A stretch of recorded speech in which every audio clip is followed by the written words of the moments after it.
Someone in my Patreon community sent me a link to this TikTok account that's all about open marriages, and it's just the saddest thing I've ever seen. Watch this clip, it's so weird. Please tell me that that's you telling your husband that I'm over here. No, actually, and I haven't told him yet at all about What do you mean? Not even like that we've been talking? No. Kitty, why? I don't understand. You guys are in an open marriage. Why can't you just tell him that we've at least been talking? Hey, I mean, at the end of the day, maybe this is my decision in my relationship, and you don't need to worry about it. Damn, all right. And why did you come here anyway? I mean, like, why are you here right now? You could have just called to have this conversation. You know why I'm here. That's what I thought.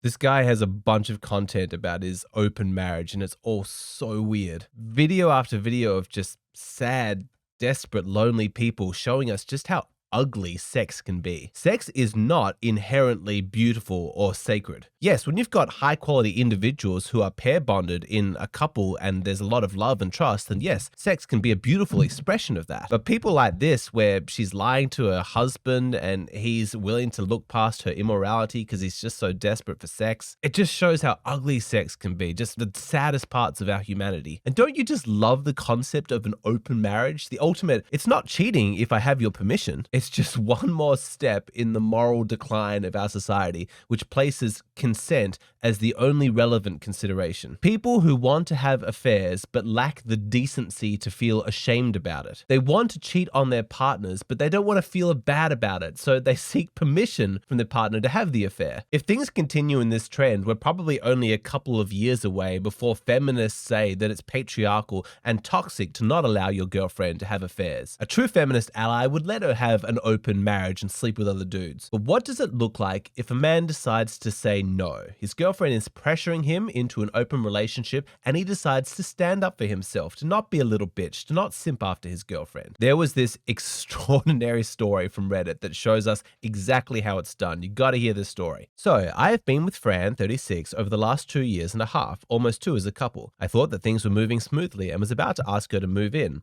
at the beginning of April, but lately she was acting rather distant, so I decided to wait a little and watch. I was cheated on in the past, so I'm a little cautious with some signs. Smart guy, he's a man, so he isn't on a deadline. He doesn't need to rush into a commitment, he can take his time and gather the correct data. And you're gonna see, it turns out he was right to be cautious. Out of nowhere this last Friday, she asked me to open the relationship. She gave me all her big speech, and when she ended her presentation, I asked her if she has someone in mind, because it's not like we decided to date and basically going out with other persons tomorrow. Basically, I trick her into telling me what I already knew, and yes, she has someone in mind, which means to me that either she already did it or she has it all set up. Let me say it again, she doesn't want an open relationship. What she wants is permission to cheat. Luckily, this guy saw through it straight away. Let's see how he reacts. I got up, walked around the apartment while she was trying to sell that this could be good for both of us and our relationship. You sleeping with another man? It's not going to be good for the relationship. Just because you're running on the hamster wheel of rationalization does not mean that he wants to join you. By the time she ended talking, I handed her one of my sports bags with all of her stuff in it and tell her to leave the spare key over on the table on her way out,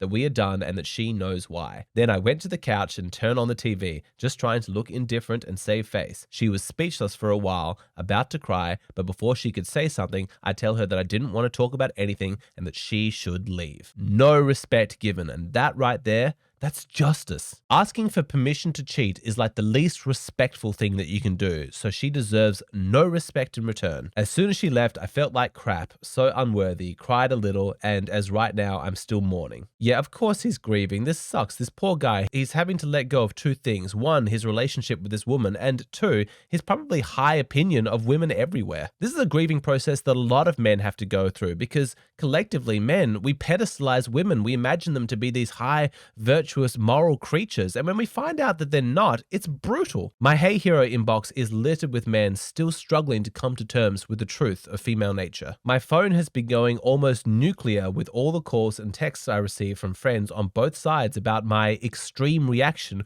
over her simple request don't know what she has told them. My God, don't you just love it that the real problem here is his extreme reaction? Not the fact that she had the audacity to try and pressure him into accepting her having an affair. No. The real problem here is his reaction, which, might I point out, didn't involve violence or yelling or arguing or anything. His extreme reaction was asking her to leave. Your girlfriend's confessed to wanting to have an affair, and no matter what, somehow you're still the bad guy. And of course, like he said, who knows what story she told them? What, you think after fucking up this badly, she's just suddenly miraculously gonna grow some integrity? She's gonna take responsibility for her behavior and try and regain his trust? You think she's suddenly just gonna become a decent human being? Come on. Have you met modern women? Have you done my course? No chance. There's no accountability from her. Instead, she runs to all of their mutual friends and starts telling lies about him, talking about his extreme reaction, twisting it so that she becomes the victim, and now his phone is blowing up. It's gone nuclear. It's sad, but it's also incredibly predictable. Longtime subscribers of my channel who know female nature, are you surprised by her behavior? Or is it exactly what you'd expect? Now, the story gets even better because later on he posted an update as to what happened next. We're going to get to that in a moment, but first I want to thank Raycon for sponsoring this video. Let me tell you a story. In my house, doing the dishes is my responsibility, which I don't mind. It's a bit of time to myself. I plug in my earphones, I listen to a podcast. But the thing is that in my house, under the sink are these cupboards with these handles that jut out. And I swear my earphone cords have like a magnetic attraction to those bloody door handles. And they get caught, and as I move to get more dishes, they get pulled out, which stops the podcast. And because my hands are like soapy and like dishes water, I have to touch my phone drive. Makes me angry just thinking about it. But it's weird to say, Raycon has like saved my mental health because these wireless headphones, they fix that issue. I am a complete convert. Wireless headphones are the future. And Raycon have a well-deserved reputation for making quality products at an affordable price. I love my new headphones. I use them all the time. Raycon's products have tens of thousands of 5-star reviews. They offer free shipping, easy returns. And for this holiday season, you can get premium sound at a great price because when you go to buyraycon.com/AlexGrace, you get 15% off store-wide. Buy some for yourself, buy some as a gift. Anybody who hasn't tried Raycon products is going to be very grateful to get them as a present. Raycon also expanded into home tech and power tech, so it's definitely worth checking out. 15% off store-wide when you use my link. Okay, back to our story of the woman who wanted permission to cheat. I'm sorry, she wanted to have an open relationship. Well, after sharing his story of how he kicked her out, a lot of people wanted an update, so he came back and told the next chapter. He was answering everyone's questions, and the first thing that people wanted to know was whether they had ever discussed an open relationship before. This is what he said. So to clarify, maybe a year back approximately, we had a couple of friends in a similar situation, and for like a month, that was the main theme of conversation in our group of friends. And every time I said that for me, it's a big no, and if one person in a relationship needs to be with other persons, well then he/she should leave. So she already knew that he didn't approve of open relationships. The audacity of this woman. About the friends trying to mend things up, well, they weren't totally aware of the situation. Yesterday, after I posted here, and with my ideas more defined, I went to see a group of them and told them my point. All of them agree with me on different levels. Some of them wanted to let it go, others wanted to burn her at the stake. And of course, a few girls in the group pointed out that I could do things in a better way. And also, there was a few questions about if I could consider giving her another chance. But for me, the main issue is not feelings. I know that I love her, but the trust is gone, and I don't want to find myself wondering all the time what she's up to. After I left, my friends talked to other persons that weren't there, and basically the waters are calm. I'm glad to hear it. He's told his friends and cleared the air. But that sentence that a few girls in the group felt like he could have responded in a better way, that really pisses me off. That's total victim blaming. Sure, your girlfriend just confessed to wanting to cheat on you with another man, and she thinks so little of you that she wants your permission to have that affair. But really, what I want to focus on is your reaction. I feel like you could have responded in a better way. Fuck off with that. When you hear moral rationalizing like that, you should get really suspicious of the moral compass of the women that your girlfriend is spending time with. What do they believe? What are they up to? And as it turns Turns out in the next update that he provides, we're going to find out just how disgusting these women actually are. Turns out they were completely complicit in this, as female friends often are. We're going to talk about that. But for now, let's continue with this story. If you're wondering what she's doing, I really don't know. I got a few texts from her, but I haven't read them yet, and I don't think I'll do it soon. Part of me thinks that she wanted to break up to be with this guy, but didn't want to be the crappy girl that left that one guy to be with the other. And maybe she was hoping for an aggressive overreaction from me so that she could leave, pointing out that I was the bad guy and avoid that her friends made judgment of her. Yeah, that wouldn't surprise me if that was her motive. She's already shown herself to be a total coward. She won't even take responsibility for her own affair. She wants his permission. So it totally tracks that she wouldn't be able to take responsibility for her breakup. She wants him to overreact so that she can justify her leaving. That's why his response was so good though, that complete radio silence, just leave the apartment, I'm not responding to any of your texts, because it denies her the overreaction that she was seeking as a propaganda tool. Anyway, let's get to the new update because this is where things get really good. Finally, after listening to various friends and some Reddit users, I talked to her just to sort things out. Last Friday, we met at our regular place where we take coffee. At the distance, she looked great. So great that I just wanted to say fuck it and drag her back to my place. It took a lot of restraining to not do it. When I got close to her, I noticed her sadness and still has her eyes irritated from crying. We sat, and before she could say a word, I asked her to tell me the entire story and please don't let anything out of it, that I need it, and then I would ask her a few things and I also needed that to be true. The story is pretty basic. Around 2 months before she asked for the open relationship, on her girls' dancing night, they met this exotic, good-looking guy. During the first month, he was the new flavor that all the single girls in the group were trying out, which leads to girls taking and sharing experiences. Are you guys paying attention? Do you understand what he's just said? She goes on a girls' night out, which sounds innocent, but is obviously not a girls' night out because they're meeting men. In particular, this one good-looking dude, and over the course of a month, all of her friends try him out. They even have sharing experiences with him, whatever the fuck that means. It is a fascinating insight into the psychology of women because it shows just how differently they think to men. Like you, as a man, if your best friend sleeps with a girl, does that make you more sexually interested in her or less sexually interested? Can you even fathom the idea that your friend tells you about being with this girl and that suddenly makes her more attractive to you? Because that's how women are. The more of her friends that were sleeping with this guy, the more desirable he looked in her eyes. But men aren't like that. When we find out that one of our mates has been with a girl, she loses her appeal. It's like, dude, gross, I don't want to be where you've been. But that's the male perspective. As we can see, women are just wired differently. Eventually, this guy that was having his way with all the girls around him set his eyes on Fran and began to flirt with her, taking her to dance floor having fun. Well, here is when she should have stopped things, because we had an agreement with dancing night that she should stay away from any guy because we guys are pigs,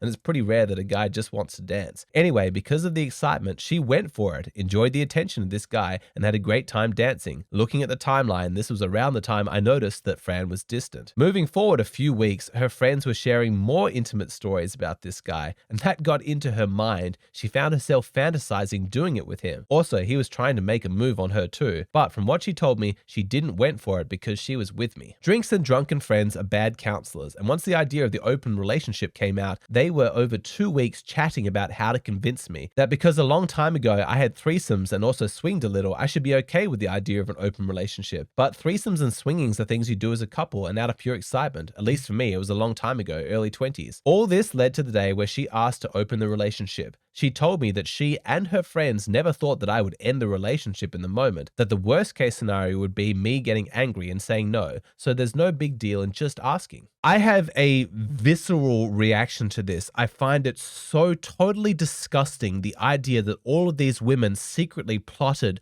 and planned and strategized on how to convince him to give her permission to have this affair. These women are so morally compromised, they don't even know what actual friendship looks like. A true friend would say, hey, don't pursue this with this guy. You've got a good man at home. He's just a cheap thrill. You don't want to risk your relationship for that. That's what an actual friend would say, but all of her, so-called friends, they're acting completely selfishly. They've been acting like low-quality, promiscuous women, and now they're feeling desperately guilty about how slutty they've been acting, and so they're pressuring their female friends, even the ones inside relationships, to make the same mistakes that they've been making so they don't have to feel so bad. That way, they can all be morally compromised together. Yay, sisterhood. sisterhood. But as disgusting as her friends are, everything that she's saying, it just seems like she's trying to shift the blame. She's not taking responsibility. Luckily, this man can see through her games. At this point, I interrupt her and tell her that she should know better. We were together over 2 years and I've always shared my thoughts about everything with her. She agrees. At this point, I explained to her that I didn't break up with her for the question. I did it because there was already a guy. So for me, that was a major trust issue. If there was some concern that came out naturally, maybe we could have worked it out. And in the worst case scenario, maybe we could have found an alternative. But the way things were, it was an alert for me. We went around the topic for a while and then I began to question her. Basically, I asked if she was intimate with him at some point. She said she wasn't. If she developed some feelings for him, no, she didn't. And lastly, if she's seen this guy again, and that was also a no. Even if that's not much, that was a small relief. But I explained to her that I can't go back to her. I just need to close this for my own health. Oh God, he believes her that nothing happened? That bums me out. All right, let's review the evidence. She lied about girls' night out just being with the girls. She lied about why she wanted an open relationship. She lied by omission for those 2 weeks when she was secretly strategizing with her friends about how to convince him to let her have this affair. And after he kicked her out of the house, she lied to all of their friends, saying that he had this extreme reaction. But now that she's blown it and she wants him back, you think that she's not going to lie about whether or not she's already been with him? What, do you think that she just magically grew a conscience? Excuse me, but wake the fuck up! If you trust a word that this woman says, then you are a moron. She's a proven liar. Why would she have any credibility? Oh, after this, the story continues. He walks to her car. They hug for a while. She cries. He goes camping by himself to clear his head. He says that one of his female friends explains to him that one of the reasons he's grieving so hard and having difficulty letting go is not because she's special or that she's the one for him or anything like that. It's just that he's scared to be alone. And I know from my Hey Hero request that that's a very real fear for men, is that they're willing to settle for trashy women who treat them badly because they're just so scared to be alone. I always tell them that it's way more lonely to be in a relationship with a woman who doesn't care about you than to be by yourself where you can care and love for yourself. I'm going to finish this video by revisiting that TikTok account that I showed you at the start. There are 2 more videos that I want to show you relating these so-called open marriages because they relate to this theme of female friends supporting other friends. So in this video, the woman explains that she has an open marriage but her husband doesn't. And her explanation for why that's okay is because she gets jealous. She feels like other women can't be trusted. And in this video, the man goes home and talks to his wife about how immoral it is that this other woman isn't telling her husband about the affairs, about the open marriage, but his wife supports her and says that's fine. She's smart for doing this. She's a bad bitch. These clips are very revealing of some dark aspects of female psychology. I play these clips in full and explain the psychology that they reveal in the full version of this video, which is available on my Patreon. What you see here on YouTube, these are just shortened, abridged versions of my videos. If you want to see the full video, head over to my Patreon.